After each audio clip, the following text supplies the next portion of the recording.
Hello everyone, can you see us? Just a second. I'm not able to see on my system actually.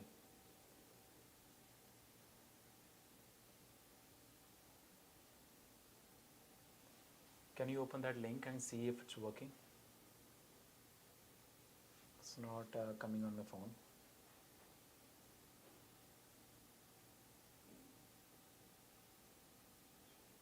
It's live? Okay. Thank you guys. Thanks for joining in for our another live. And today's topic will obviously from 30th July onwards, we have been talking about mortgage, what will happen to interest rate, and where is our housing market is heading. So we'll answer all those questions and we have a special guest all the way from topmost city in Toronto. We'll discuss about mortgage processes, how you being as first time home buyers or as an investor, you can get qualified for mortgages, and further how the interest rates are impacting your qualification and what will happen in the future real estate market. And the most important question I always have is this the good time to buy real estate now, or I should wait for a couple of more months? And then as we have so much news in the media, interest rates are going to go up, inflation is already hitting 7.7%, we have new results coming tomorrow for inflation, gas is already $2, I know we saw some corrections, all those questions. If you have any such questions, we are there to help you out. And the most thing is we have our mortgage expert, Supriya, right? Thanks, Supriya, for coming in and live to our office. That's a privilege for you to come here, and we'll discuss all those questions with you. Before we start, just to have a quick intro, I will, rather than me introducing our guest on this podcast, I'll give an opportunity to Supriya to talk about her background, how was her journey, moving to Canada, and how is so far, and how was she excited or she was like worried when she bought her first home. I know that's the most important question everybody have. So thanks, Supriya, right? Thank you so much, Mandeep. Thank you so much for having me. It's such an honor. I've been following you on social media, and I must say that you're the king of marketing, and how you explain things is just phenomenal. Thank you. Thanks a lot. So a little bit about myself. My name is Supriya Mehra, and I'm a mortgage advisor with one of the top banks in Canada. My journey, I came to Canada in 2001 with my parents. Actually, we came in 99, but I was scared of Canada, to be honest. Within 10 days, I told my parents that I'm going to pack my bag and we're leaving. At night, especially, it used to be so quiet. And I came from Delhi. We came from Delhi, and it's a busy city. Yes. So at night, we felt so awkward that there's pin drop silence. How do people even sleep here? And long story short, we ended up packing our bags and we left back for Delhi. I completed my high school, and that was one of the key reasons. I did not want to do grade 13. I don't know if you knew that there used to be grade 13 here. Okay. So I wanted to wrap up my high school, and that's when we decided to go back. I completed my high school, and that's when we came back after completing high school, having one full fun year in Delhi University, which I truly enjoyed. And in 2001, my dad was in the bank, in Punjab and Sindh Bank in Delhi. And he's like, okay, so now the voluntary retirement scheme has come up. Do you want to think about going back to Canada? We feel like it's a great opportunity for you. And at that moment, I'm like, yeah, I'm ready, and let's go. You take the retirement, and this is a good time. I've had my fun in first year of university. So we came back in 2001, and since then, no looking back. We obviously miss India quite a bit, but I can call Canada my home. After that, I completed my university. I got my CPA, CMA education from here. Got married and had kids, so it's been a beautiful 21-year journey in Canada. Okay. So the first question that I was worried about, how was like buying your first own home in Canada? Yeah. In 2000, how was it? Like, is it so like it was bidding wars, interest rate? What was happening? I know there was like another news in 2001. There was attacks and all those things. Exactly. There was always something happening in the world, and there was .NET bust because technology were going down at that time. So how was like your journey buying your first dream home? So the first home, I'll actually start from my parents' side because I was still not married at that time. Okay. So 2003 or maybe around 2004 is when we started actually looking for homes. We had rented for a while. And my dad was super nervous, obviously. At that time, he thought that his budget was around 250, around 300. And that amount was still very, Very high. very high for him too, because he was single earner and I was busy with studies and my mom has been, just stay home mom, like most of the other moms. So it was very big step for him to take at that time, right?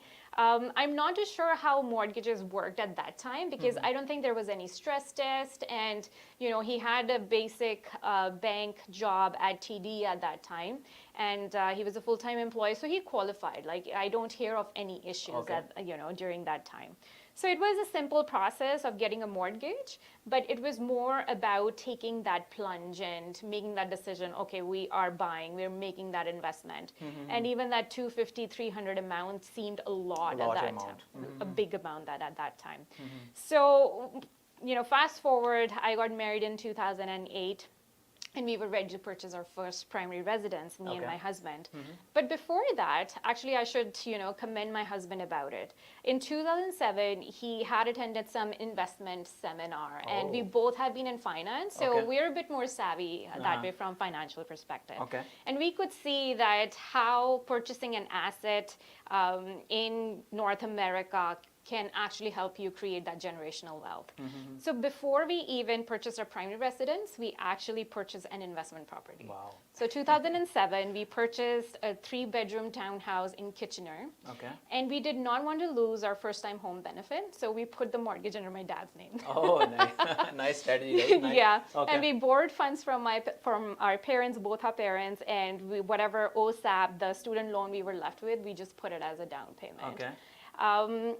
It's been 15 years. We still have that property. Nice. And you might run those numbers. We don't know exactly how much it would be valued at, but probably around 450 is the basic number that we want to throw. But the idea was that we had that asset and we let it just sit. The tenants were paying the mortgage, and it's been 15 Value is years. going The up. value kept on going up.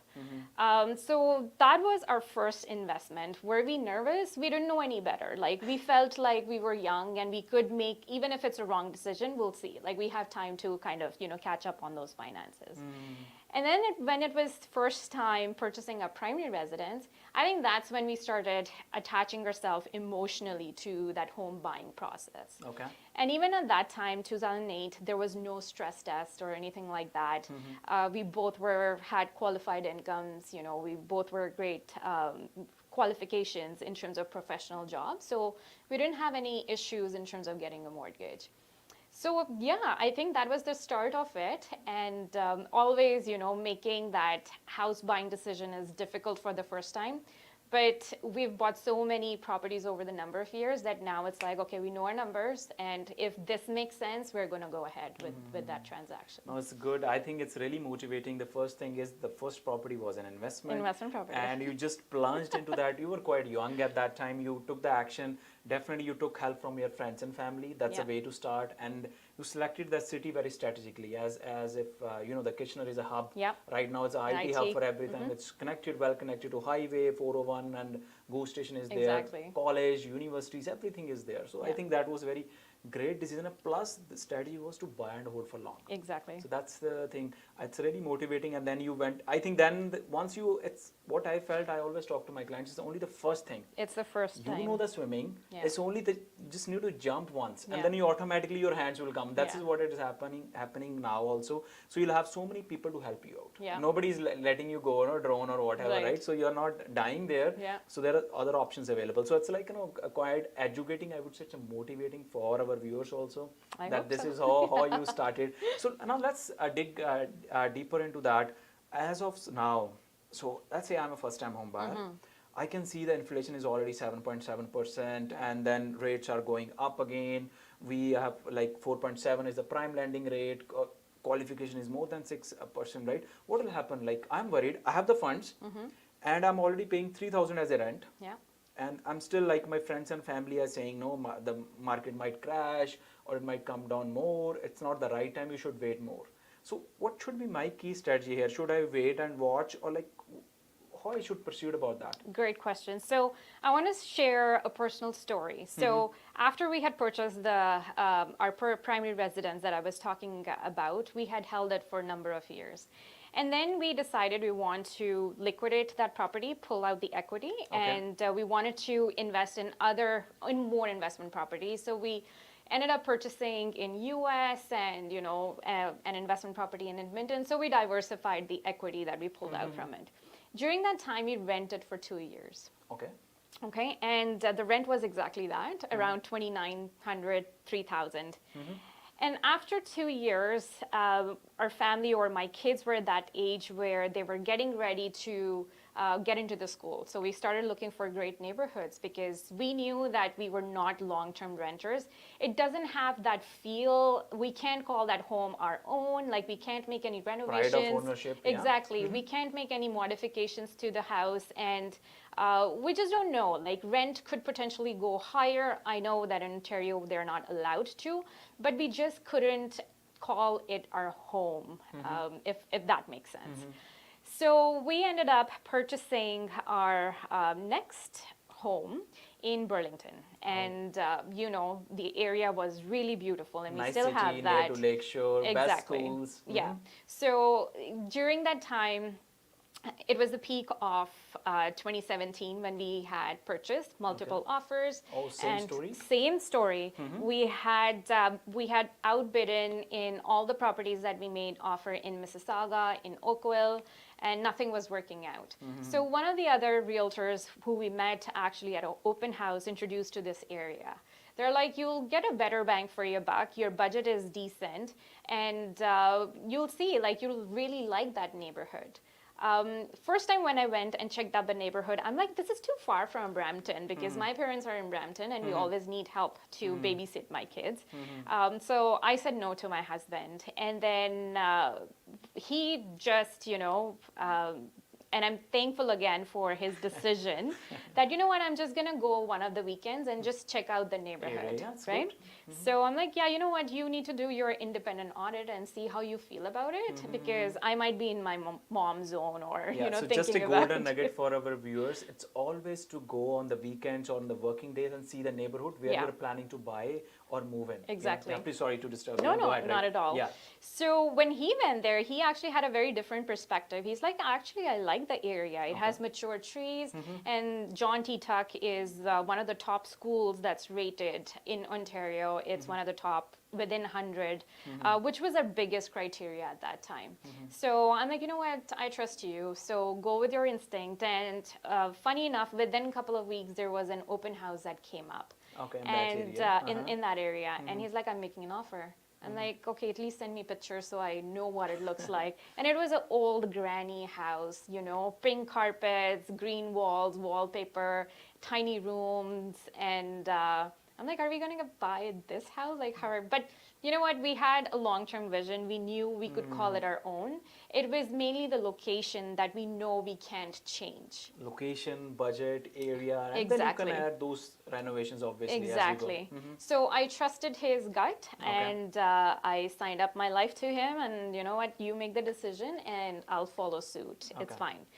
So he signed up, and guess what? We did win that offer. So it was multiple offer situation. Yeah. Just to remind, it is a 2017. We had the same situation like we had in Jan and February this year. So you were able to secure it. Then how you felt about it? Okay, I purchased this home. We did feel we overpaid, like everybody as usual, else. As exactly. Usual. You do have that buyer's remorse, I would say. But you know what? Like once we got the property, we had some renovations done for 2-3 months, and we could call it our own. Right, so structurally we made some changes, very nominal changes. We had a brand new kitchen, brand new windows, everything literally brand new, and it looked really warm. And once we started to settle in, and trust me, like we had no idea what happened to the market after that for good 6-8 months. From my understanding, okay, it was like it did go down. Okay, same story, March, April, May. Exactly, it did go down, but we have no idea what happened to it. You were not worried about it? Not at all. Not at all, because the point was we're going to live in this house for a long term. We see ourselves living here at least for 7 years, 5 to 7 years. So we were not worried about it, right? Because from our experience, we have seen that yes, there's always ebbs and flows, there's always highs and lows in the market. But if you can hold that property for long term, you're going to win.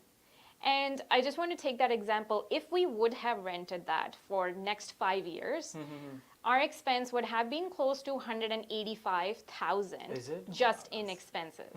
Okay, 3,000 plus utilities, whatever it is. Now, have we paid that much? Yes, in interest, probably around 160, 175. Yes. But guess what, Mandeep? We have created about 600 to 700K equity in that house. The prices again went up? Exactly. So they did go down, but eventually they did go up. That's why they say the real estate always goes like this, right? Your analogy, exactly. So we were not worried because, in fact, what we did last year when when we knew that there has appreciation happened and we have built that equity, we pulled out more funds from it and we bought a fourplex in Alberta. Oh, nice. So some, for other people, for different families are paying that debt to bring the mortgage down. Appreciation happens, it happens, we don't bank on it, but we have seen that the Alberta market is doing better compared to where it was for a few years. So for us, the approach has been always long-term. We don't keep a short-term vision in terms of purchasing any asset, in terms of from stocks, bonds, any real estate purchase. So if you have that vision that long-term, this is going to grow, you're buying in a solid neighborhood, then I think you're going to win in real estate. Okay, so they'll be good, right? So to summarize, right, because I can see the average price in GTA itself was 1350 for any home, right? And then it plunged to around 200,000 because 20% dep was there. So still the way you are summarizing, it's a long-term asset. Exactly. Just hold it, right? At least you're not paying for somebody else's mortgage. You're paying for your own. And long-term, you have a pride of ownership. Exactly. So that's what I felt like when we moved here. We were living in the basement. And then what we felt, we were not able to buy a sofa the way we wanted. So it's always like you're working hard, end of the day you're always on someone's mercy. So I think this is good point to be on. I think there are a couple of questions. Let's dig deeper into that, right? Sure, so sounds good. Pick it up for you. So I have a question: how to get approved in today's market when interest rates are so high? So it's a question, right? How to get approved? So because what happens, the interest rate, the stress test or like all those things, interest rates going up, qualification are going down. Then what is the criteria as like a first-time home buyers to get approved in today's market? Yeah, so I'll touch on a couple of things here. So one is that you need to know your numbers. Okay. So banks or any lender wants to know how much you're making and how much capacity you have in order to pay down that mortgage on monthly basis. Can you even carry that much debt or not? Okay. So income plays a huge role into this. The first thing is the income. Income, exactly. Second is how much down payment you have. Okay. So the way down payment works, it's not straight 20%. What happens is that if, say for example, the house is for $850,000, okay? So it's 5% for the first 500, and then it's 10% on the balance. So 350, exactly. 25 plus 350 times 10%, so that's about 35,000, right? Exactly. So in total, you need to come up with 60,000 plus, closing cost, which is calculated as 1.5% of 850. So that's what you need to have in terms of your down payment. Now, a lot of first-time buyers, what they don't know is actually they can use up to 35,000 from their RRSP as well towards this down payment. Okay, and you have 15 years to actually pay Return that back. Exactly. And this is per person, or like we are a husband, wife, then it will be more than that? It's per person. Yes. Per person. Exactly. So you have 70,000 which you can use from RRSP. You can use, exactly. Nice. So what that does is, and then on top of that, don't forget, actually for your, not only first-time home buyer, if it's a primary residence, your family can help with the down payment. So your brother, your sister, your parents your grandparents can help with the down payment. All we need is a gift letter signed by them that they're not going to ask that money back. So that can really help with the down payment. So we have covered down payment, we covered the income component. What else bank looks into? Let's say we want to get qualified for the mortgage. Yeah, so they want to make sure that, like I said, what other debts you have. So you're able to, So if you have any student loans, you have any car car loan. loans, credit cards, so they're going to look into that as well, Okay. and your credit score. That's important. Okay. That's very important. So they will look at your credit score. It needs to be minimum of 620.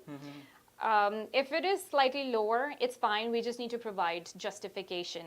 Or say, for example, you're a new immigrant. You don't have that much credit. Credit builds up. Okay. Right? So we can explain. We can show that, no, actually you rented this house for $2,000 per month. And we can show the history for last 3 to 6 months that the rent has been paid on time. You have a cell phone bill which is paid on time, right? So there are different ways of how we can convince write up the application. Okay. Exactly. So let's say I'm a new immigrant here. I've qualified on a good job. So is there? I have the down payment. So my credit is still not that established. So can I buy a home like within 3 to 6 months? That possibility is there. Is there any program for that? Sometimes you might need a guarantor. Okay. Because if you're a new immigrant, sure, you might have a job, but we also need to explain what you were doing back home. It's Right? the same profile. Let's say Exactly. I was like working as an IT professional. I was an architect, whatever, right? Civil Got it. engineer. I moved here because obviously right now it's qualified immigrants coming to the Yeah. country. So what will happen in that case? It is advisable to just continue the rent, or they should buy it here. I think so with the new immigrants program, say, there are again two situations. One Okay. is if you do not have a job, but Okay. you're a qualified professional. Say, for example, you are an accountant. Okay. And we can actually assume some kind of income. So say, for example, for accountants, we can assume, say, $80,000. Okay. We can assume, and we need to prove that you have been doing activities in order to look out for jobs. So if there are ways of proving that, yes, I'm going through these interviews and stuff like that. What you do need to have, however, in that specific program is a 35% down payment. Okay, so I don't have the job. I'm still looking for that, and then I have to go for 35%. But in Exactly. case, let's say I already have a job, I Yep. secured one job, then Yep. what will happen? Then in that scenario, we need the job letter from, typically they're looking for 2 years of stability. So sometimes what happens is that, say for example, there's a Wipro in India, okay? So IT professionals coming from Wipro from India, but they're getting transferred here. So we can actually use that as well. Okay. And we need a job letter, a couple of pay stubs, and that can help, So there's working like a in the possibility application. you are a new immigrant, right? And then your credit is getting established. The Yeah. bank have a new program, right? New Yeah. immigrant program. They're Yes. under that you can qualify. Yes, yeah. Okay, that's good thing, right? Let me take more couple of questions, right? So that's a very good question. That's coming. When is the right time for refinance your property for taking out the equity? Great question. Yeah, it's a very good question, right? When is the right time? Yeah. Okay, so there again, it depends. So one is you have to see if your property has appreciated. Okay, it's there. Okay. You purchased this years, it some have some equity. Yes. Okay. Plus, on top of that, can your income qualify you to pull out that equity? Okay. That's the piece that a lot of people forget. Now, there is no time period. What I have also done in the past, say for example, somebody had booked a pre-construction in 2020. Okay. Now it was the closing in March. The bank will always take the lower of the appraised value or the purchase price. So say, for example, the purchase price was of $1 million, but Okay. the appraised value actually came at 1.6. Okay. Bank is always going to lend you at a lower amount. But we can already see that the appreciation of 600K So there's has equity happened. is there, right? Okay. Exactly. So what happens in those scenarios is that you close on that 1 million with the purchase price, but next day you can actually go to the bank Oh, that's and nice. refinance. Okay, that's possibilities. So Good. if your income qualification is there, if you make that much money that can pay that debt, Yes. then bank will have no problem refinancing you. Okay. So what about the resale properties? Is there any timelines like you can? Usually for resale properties, it's harder for them to get equity within a matter of months, months, right? right? Yeah. Unless they have done major renovations in it. Upgrade is there. Upgrade, Okay. Maybe let's say adding a exactly. legal unit. Yeah, then Okay. there's a possibility for sure. Okay. Then there's possibility to pull out the equity of So the that's property. a chance there. So basically, just to summarize, as per Supriya, there's no timelines as There's such. no timeline. So it depends if you purchase a property at $1 million, it's already 1.2 Yeah. or 1.3, and then your income qualification allows that, and Yes. then bank don't have any issues in that. Exactly. Yeah, so that's a good answer actually, I would say. Yeah. So let's move on. So next we have, as foreign investors, that's a very valid question. Let's go on. As foreign investor, what are some of the places to invest in? So as per them, basically, there are some provinces where we have foreign investor tax. Yeah. So is it like throughout Canada? They're like somebody is staying in US as a green card, or from India they want to invest here. Is there a constraint throughout Canada as a foreign investor you can't buy the property, or like? Correct, yeah.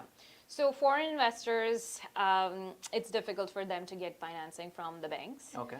The point is that you need to show 2 years of Canadian tax returns. Okay. That's the main thing. And on top of that, the non-resident tax is applied if you're purchasing a property in Ontario. Okay. In Alberta, if you're purchasing, then probably not. And I think there is non-resident tax in BC as well. BC is there, right? So Ontario. So this means you can't qualify in Ontario, BC, and then you have Montreal, or you go to Alberta, right? Calgary, right? So like smaller provinces. So basically, if you are a foreign investor, you still have the options. But just to add on that, as of 30th of March, before that the tax was in Ontario was applicable only to Golden Horseshoe. Yeah. Then they increased to throughout Ontario. So just to curb the hard housing market, they tried all those efforts, right? So that was one of the efforts to banning the foreign buyers to buy in, especially in Ontario. So that's, as Supriya already mentioned, so other best options can be like going from Toronto to BC. You can't go there, Montreal, or you go to the 4th largest city, which is called Calgary. So there's Calgary is an option if you have the funds available. Like if you talk about the economic term of that, there's like already international airport is there. College and university is there, right? People are moving, the jobs are there. Like a lot of jobs IT are professionals coming. working. I was recently reading a lot of IT co-ops. They are opening their offices because offices are cheaper there. A lot of banks are doing that too. A lot of financial institutions. Yeah, because otherwise the GTA was the financial hub, right? Yeah. So that's an option. So there is an option for you to buy and explore those cities, and provided the cost is still very affordable. Right? So it is. I was helping a couple of clients, and not to get into too much details, but you can actually get a legal, brand new purchase a detached property for what, $750? Yeah. And you get like a legal double car garage, 4-bedroom, brand new home, Shocked, right? So that's okay. Let's move on. So next we have is, I am on work permit and planning to buy a house in Canada. Please let me know what are the requirements I need to meet. So somebody is on work permit. So we are assuming that they have a qualified job here, good credit. Let's do the assumptions, right? And I know it's a very subjective question, but let's say I'm on work permit, I have a good credit, good job, pay stubs, job letter, I have the down payment ready. So what next? Yep. So again, in Ontario, they will have to pay that non-resident tax until you have that residency, the PR status. Okay. And then the other thing to consider is, as far as you have the income, your work permit needs to be valid for minimum 6 months. That's the biggest. Oh, that's it. Okay. Yeah, that's a requirement. So Ontario is not working for you because of the taxes, because right? of the tax, and then you have the work permit valid. Yes, for 6 months. Okay, so yes. Will that they have to pay 35%, 20, 10, or it will be the same thing? It's the same eligibility in terms of the down payment. They can go, say for example, if you're purchasing in Alberta, so there will be no non-resident tax there. If you have qualified income, your work permit is valid for 6 months. Okay. You can actually purchase with the minimum down payment. Oh, it's the same story, it's right? The same Tell story. $500,000, 5%, and exactly. then 10%, right? Okay, exactly. That's good, right? And it will be an insured mortgage, so CMHC will be covering the insurance. Okay, that's there, that. right? So a very good question. Let's move on, right? So I got a property in January for 1.8 variable. With the current increase in the interest rate, will there be any increase in my monthly mortgage payment? So somebody bought a property, interest rates was at all-time low. We had that, right? So it's like 1.8 variable. Obviously, the interest rates have gone up by that, substantially up and that. So will the mortgage payments will increase, or what will happen? Great question. So it depends who your lender is and what kind of mortgage has been structured, because there are two different ways of variable mortgages. Okay. Scotiabank specifically will increase your payments automatically. If nothing against nothing Scotiabank. against, just explaining how how it works. Okay. But so Scotia will increase, right? As the interest rates goes up, it's a very valid reply. So your payments will go per month, and no questions asked, they will automatically increase. Whereas any other bank you go to, they will not increase the payment automatically. Okay. You will be paying higher interest from your amount, so more will go towards the interest component. Okay. Exactly, less will go towards your principal, but they will not force you to increase your payments until you reach a certain level of interest. rate, Exactly. And that all depends. Each institution is different. I cannot, it's very subjective. It Yes. just depends upon how your lender has structured So it. just to add on that, right? So let's say if your mortgage on January was 3,000, still your mortgage payment will stay same, Exactly. 3,000, Yeah. as provided you are not with Scotia, but your interest component, let's say it was 1,800 before, now it will go to 2,000 as Exactly. per them. Okay, Yeah, that's yeah. a good question to have, right? Yeah. So let's move on. We have, I'm on same, like a lot of questions on work permit I can see, right?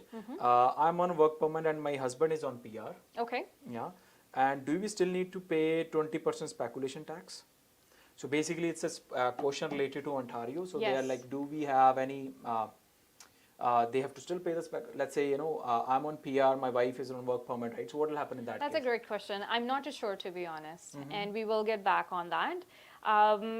I would think that no, because at least one of the owners is a primary resident, and Yes. yeah, I don't think so that you will Yeah. need to pay So 20%. that's as per my knowledge. I think the Supriya, like as she mentioned, so you don't have to because one of the partner is already on Yeah, PR. yeah. And also, if just to add, if both of you are on work permit, and especially in Ontario, I think we had a video done before. Even when you buy your home today, and within 18 months, You get like your your PR, then you right? can Then get still that you can credit get back. that credit back Yeah. from CRA. Another option is. Pre-construction, we didn't talk Yeah, about that yeah. because somebody which is closing in like 2-3 years, by that time your state your qualification might change. Obviously your family income will change, and increase, then your yeah. status might change. So that's another way to look into that. Let's say today you really want to buy in Ontario, you are on work permit, you know that you'll get in a 2-3 years you'll get your PR, you'll say more, your credit will go good, right? So you'll have a good job. It's good to go for a pre-construction. Agreed. Yeah. That's a good question to have, right? Yeah. So another question we have is like, what will happen in the future? So let's say now July, right? Interest rate went up again, Yeah. right? So is there any prediction like what do we? I know nobody can predict it. Yeah. We don't have the crystal ball here. We all left it somewhere. Somewhere, We right? lost So lost it, right? But just this is like we are talking today as in front of everyone, right? September, the chances are interest rate might go up again, Yeah. right? Yeah. So do we see any peak here? Like, what is your thought process on that? So most of the economists that are predicting is we are expecting 2 more rate hikes. Okay. We don't know by how much. It could be 25 cents. It could be 50 beeps. Who knows? It Yeah. all depends upon how inflation plays a role, right? What's the highest? Nobody can really predict, unfortunately. There are a lot of variables in economy that are behind this. What I can say is that 4 to 5% is a very normal rate of interest that Let's go we back have to forgotten. 18, Yes. 18, 19, right? 2019, 4.79 was the average rate of interest in 2019 that people were paying. And what happened over the last couple of years was just an artificial decrease in interest rates so that more spending can happen in the Okay. economy. Okay, and that's why the prices of the real estate went to the extent that Okay. they did. Now, what government is trying to do is control that spending because obviously there's a lot of cash sitting Sitting in the system. in the system. So they're trying to curb that spending in order to control that inflation. So that's one of the biggest reasons why Bank of Canada is, not slightly, like they have to increase these rates in order to control that inflation because long term it will actually benefit the economy. Okay. What we did not expect is that 1% was definitely It's going up every month, was right? It's like, definitely 2 a months shocker for most of us. We were expecting anywhere between 50 and 75, but 1% was really huge. Okay. Now, where will it stop? We really don't know until they can really control the inflation at this point. So, yeah, so unfortunately, none of us know the answer. But just so you know, it's 5%, 5.5 is a very normal and healthy interest rate to have in any economy. Yeah, so that's a good point to add because I think around 100,000 people in GTA bought their homes last year. So they haven't seen that the interest rate. What is the average? Right? It's like 5%. They have Yeah. saw like 1%, 1.5%. Even Which I remember is not- HSBC was promoting. We have 99, one. Yeah, so that's 99. oh my god, So that's crazy, right? Because overnight lending was 0.25. Yeah. So right now we are standing at 2.5. That's the way normal.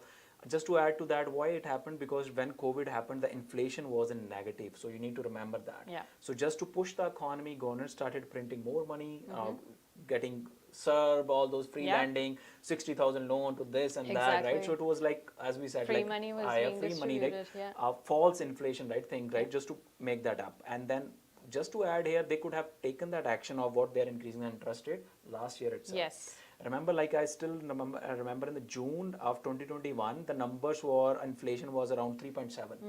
And it was not at their benchmark. The Yeah, benchmark always is 2%. 2%. Yeah. So it was always going like this. And then Yes. next month it came 4.1, 4.7, Right. and it always going Yeah. up. And they didn't take any action. Yeah. So now all of a sudden they said, oh my God, it's like what I call it's a proactive. It's like, they're not taking any proactive, action out of And that. It's a unfortunately, reactive, right? exactly, unfortunately the data that they rely on is 3 months behind, right? So what we see is already past, and Past, right, they're yeah. making that decision based on that past information, which is obviously not very Yeah, informative. so I know they have to run the economy. It's a big picture. Maybe they Yeah. have the crystal ball, right? Maybe Yes, they you never do. know. Okay, let's move on. So we have another question.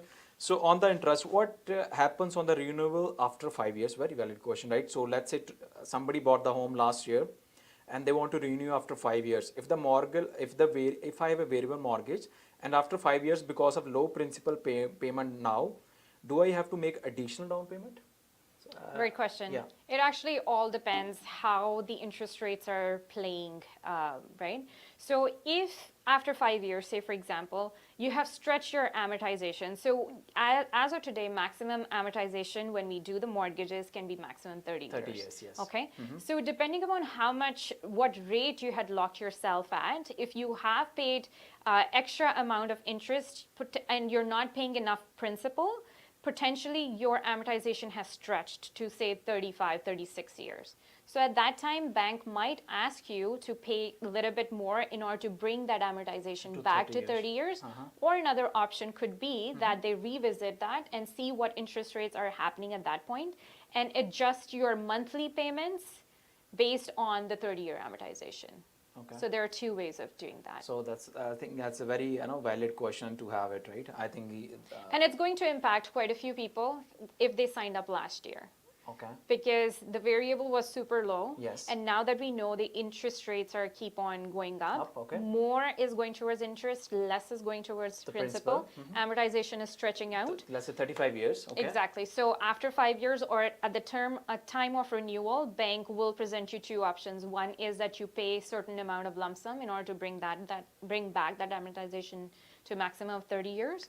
Or the next option is if you want to spread that over the number of months and adjust your cash flow accordingly, Okay, your very good, monthly right. payment. So I have another question. Let's say the question is, I signed for somebody as a co-signer, right? So will it impact my mortgage qualification when I Yes. go on my personal It name, will. or because I'm just a co-signer? Doesn't matter.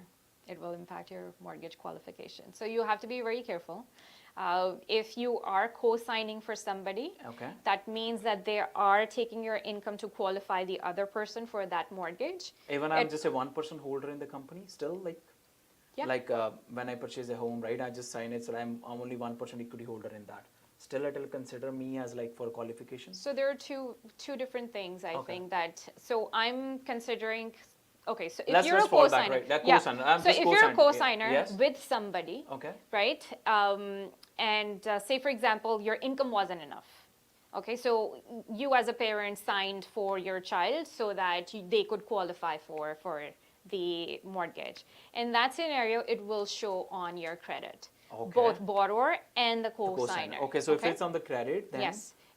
Now, if it's under corporation, that's a Okay. different scenario. So if you are owner of the corporation and you're the sole owner, then it probably will not show under your personal Credit. credit. It will show under the corporation's credit. Okay. So once it is on my personal credit, I can't run away from it, and I Nope. can say I just co-signed it. Yes, it can't be. So if you were a guarantor, then it might be a different scenario. Then it might not show under your credit If you're report. a guarantor. If you're a guarantor, by guarantor, what I mean is that, say for example, if they're your credit, how I was giving that example, you're brand new to Canada, but you need a guarantor to support you for the application. If you're a guarantor, then it might not show. Again, it depends on different institutions how they consider guarantor. But definitely, if you're a co-signer on that application, it means that it will come on your credit score, like your credit history and everything, and that debt is going to show on your. So that's a very valid question and well replied by Supriya. Just to add on that, I had a scenario with somebody have signed as a co-signer for the car lease, right? It will show in their debt, And and it then impacts their. yeah, so it is like total. beyond that, what happened? That car went into a total loss. Oh gosh, that guy didn't pay the car, right? Whatever, and it was in a gonna impact dispute, their- and it just destroyed both the people's credit. So that we need to be very mindful. Actually, what happens? We come from a system where we don't know the real value of credit. Yeah. Everything in Canada run on credit, so you need to be very mindful of it. So it's advisable do not sign any co-signer, right? Or you should have some terms or whatever, right? It's okay to Help or whatever, right? yeah. So, somebody's in need, it's good to help, but be mindful it's going to impact you also. And we come from that culture where we don't like to say no, No, and right, if so that's, somebody is asking for so- help, Yeah, oh so- yeah, sure, yeah. And then there's a understand problem, the and then you realize consequences. once everything is destroyed. Yeah. Because once you are into collection, you know that. Exactly. It's really hard to recover Yep. from that system. It And takes a long time. As from my experience, I know banks first thing they saw is like your Yep. credit. Yep. If it's already destroyed, whatever spoiled, right? Exactly. Nobody is going to touch you, right? Yeah. It's a very good answer, right? So my husband have a car loan of 20,000. Will it affect on mortgage approval? I think we are already answered that. Depends on the monthly payment. Okay. So depends upon how much is it $700 versus is it $250 per month? Okay. So it really depends on your monthly payment. That's the biggest piece. So reach out to me and we can run the numbers and see how much of an impact that debt is going to But still the impact is there. It will be there. Yeah, so there's there, right? So you can't run away from that, No. right? No. So another question, right? Even though a lot of prices have fallen, but interest rates have gone up a lot, right? Okay. Yeah. Has monthly mortgage payment offset the higher property values? I didn't get the question. Has monthly mortgage payment offset the higher? I think lower lower price. I think that's what they mean to say. Yeah, so like is monthly mortgage payment offset? I'll take okay, maybe the I prices think have went down, right? So down, basically yeah. qualification thing, Yes. right? Yeah. Okay, so more than the qualification, I think it's the mortgage payment. That's the question that they want to ask. I'll take a quick example of this. So say, for example, back in January, the average price you were saying was about 1.3, okay. right? Now, for 1.3, you needed at least 20% down, so approximately 250, 275, something like that. Okay. Now, at that time, the variable was probably around 1.8, 1.9%. Let's mark it 2%, right? 2%. Yeah, Okay. So monthly payment in that scenario was coming to about 4,700 some change. Now the same property, what's the value now? 1.1, let's say. 1.1. So it has gone down by 200,000, right? 20% down, right? Okay. You need lower down payment now as Yeah, well 220, based on yeah. that. Yes. The interest rate now is hovering around 4.25 for variable. Your monthly payment, guess what, will come about 4,800. So the difference between both is nominal. Like it's about $100, 110 maybe, something like that. Because keep in mind the amount of the value of these homes that you're purchasing, that buyers, what were you calling that? The additional amount that buyers were paying is not there anymore. So if the real value was, exactly, if the real value was 1.1, people were making 200, 250 extra, right? So that has gone. So in terms of the monthly mortgage payment, it's actually not making a huge difference. It's always same, right? Okay. It's not making a huge difference because the value of the properties have come down. So end of the day, it stays. It's staying the same, maybe slightly more, but it's not significant difference that we are finding. Okay, that's a good answer, right? So let's say in my scenario, I want to buy a property. I was qualified for 900,000 before, but after this 1% interest rate hike, now my mortgage lender is saying you are qualified for 800,000. Yep. So what is happening here actually? What is the reason for that? So in 2018, what OSFI did, OSFI is the institution that actually regulates all the banks. Yes. So we have to follow what their guidelines are, what their rules are. They had introduced that stress test. So what they had said that whatever rate you're offering, say for example, rate at that time was 4%. Okay. You have to add 2% to it. Okay, so 6%. So 6%. Okay. So you have to qualify the applicants based on 6% lending criteria, that if the rates were at 6%, can they afford that payment? Now, what happened over the last couple of years, and it was basically the higher of 5.25 okay, or and the a six, higher of whatever right? the So I amount. was qualified for 6%. Exactly. Okay. Over the last 2 years, what has happened is that the rates have been significantly lower. Low, So okay. we were qualifying based on 5.25. 5.25. Okay, benchmark. Exactly. But now, since July 13, we have to qualify at 6.25. We can't use 5.25 anymore because it has reached or gone beyond that threshold. So that's what's impacting your affordability. But keep in mind that what number you had in January, the value of that property is already from that 900 to 800K probably. Okay, so it's balanced out in my So case, it's still right? balancing out in your situation. You're not paying that extra premium. And two more factors is that probably in January, would you have put any conditions, Mandeep? No, it's like just take we my even offers, right? talk So I about get the- 20 offers now. Exactly. Property came 5 minutes sold. Yeah, could we even think about putting any conditions? No. No. So what happened at that time was a chaotic market, in my opinion. And It's it a was madness. a FOMO, right? Fear of missing out that, oh my God, I will never be able to purchase a property in Canada. So everybody was starting to make offers left, right, and center. Now is more a balanced market, we call. It's more of a buyer's market. You can actually put the conditions on. We are seeing in the bank more and more conditions are coming up in the offer, which is a great thing to have. Can you imagine making an offer on the property and the bank says, no, actually you don't qualify for a mortgage versus having that 5-day condition Yes, it's and very, getting that approval within 5 days. Like, come to me, And I'll it's get like you an yeah, approval it's a in piece 5 of- days. it's a piece of peace mind. of mind. It's a Yes. huge peace of mind because if you can't meet that commitment, you either lose that deposit plus potentially get a chance to get right? sued, Yeah. or you go to a B lender or private funding where you're paying extremely high interest rates, right? Okay. So do your due diligence, get a pre-approval. Even if you don't want a pre-approval, speak to a mortgage professional who can run some numbers for you and give you a better idea that way. So just to summarize the question here, I was getting qualified before on 12th of July on 900. Now I'm getting qualified at after 13th July hike at 800,000.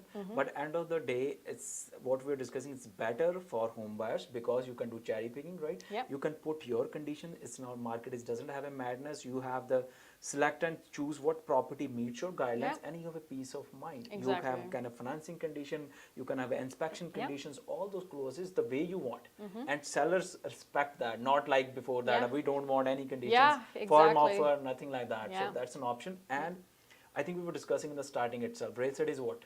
Long-term game. Long term It's is like a buy buy and and hold. hold. Yeah. And there's no point paying a 3,000 or whatever rent you are paying, and then you're living below your standards. Exactly. You're compromising on your life. I always talk like that.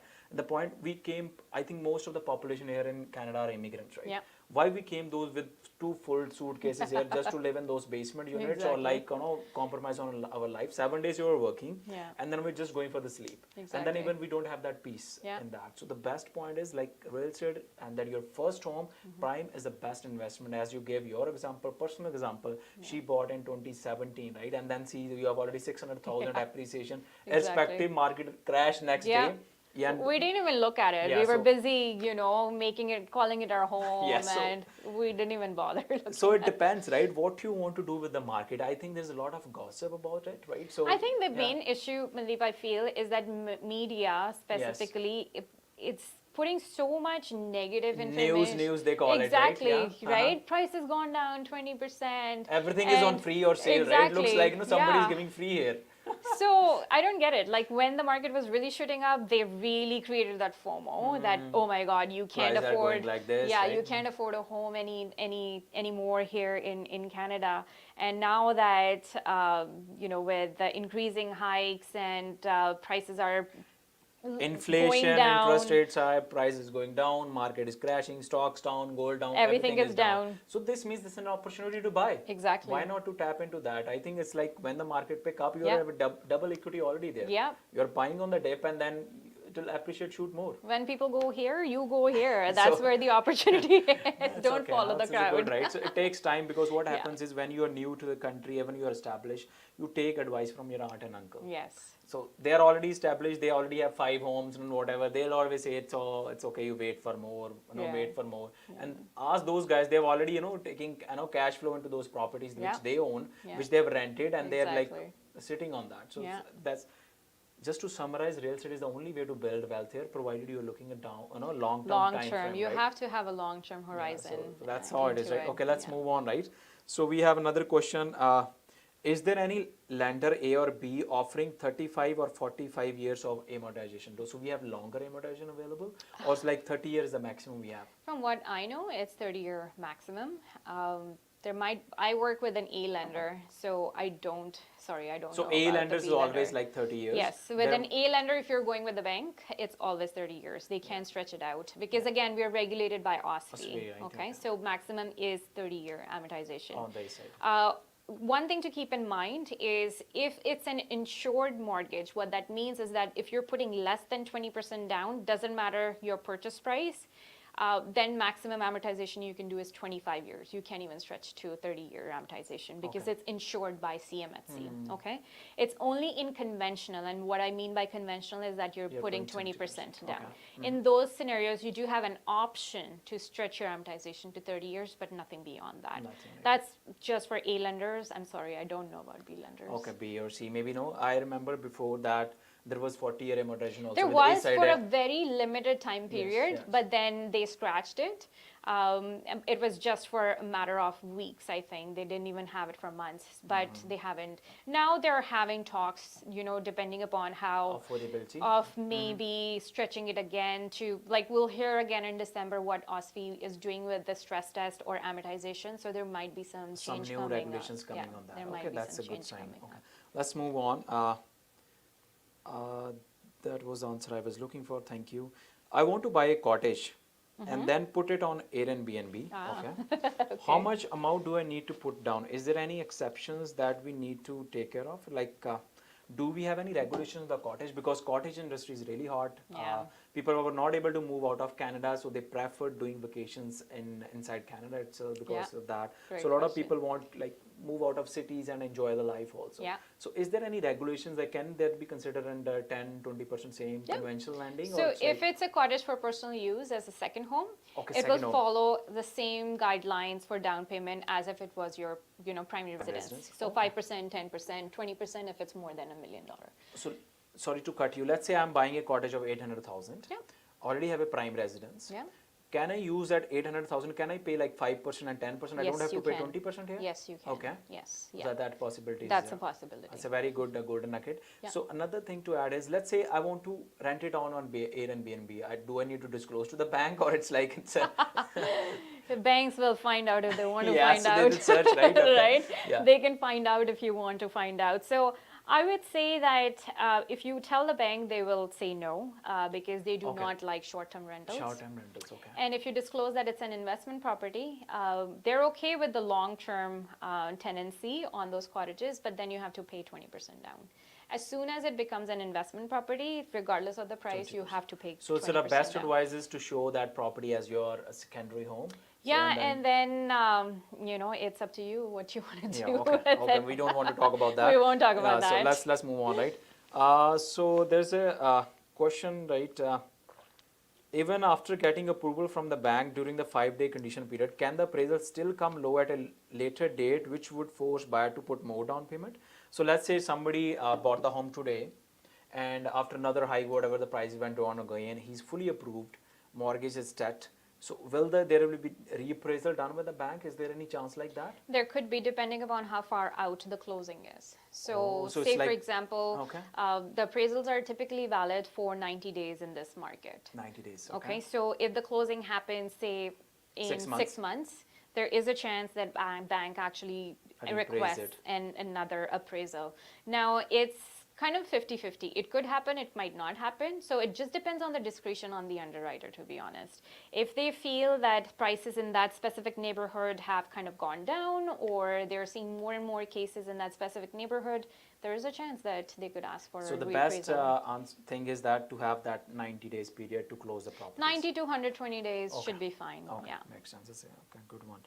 So I am buying a home which has a basement, but it's not legal. Will the basement rent will be counted to get the mortgage? No, it won't. So it has to be a legal basement, and this rule applies to Ontario only. If it was somewhere else, say Calgary or somewhere else in British Columbia, then they could potentially, it might not need to be a legal basement. But if it's in Ontario, we cannot use the basement rent if it's not a legal So basement. this is like strange to me, because remember, mortgage is at the Canada level, right? OSFI is like organization at the like Yep. basically Fed level. So why there's like a differentiation between that, right? BC have their own regulations on the mortgage. So or- every province actually has a different way of also Doing the analysis, structuring. okay. Yeah. Okay. So from my understanding, Ontario's laws are slightly different in terms of tenancy and stuff like that. I don't know how basements, quite honestly, are built in British Columbia. They might have that certain length or height of windows built already. Okay, so that's the reason. So that might be, an explanation. But from my understanding, if it's, I'm just specific, talking about Ontario, it needs to be a legal basement or a legal triplex, whatever it is, in order to take the income from that So unit. just to add another question on that, so there's like 3 bed upstairs and then 1 bed in the basement unit. It's not a legal unit. So when the rental analysis are done for that unit, so will that be considered as a 4 bed or it will be considered as a 3 bed? It will be considered as if you were giving whole house. the full house to Yeah. somebody. Yeah. So say, for example, if you were renting this property, the first, floor or 3 bedrooms was renting for 3,000, and then the basement, say 1,200, so 4,200 in total. Total, huh? But if you were giving it to one single family, the whole unit, 3,700. So bank will use 3,700. So the whole house rental analysis can be done.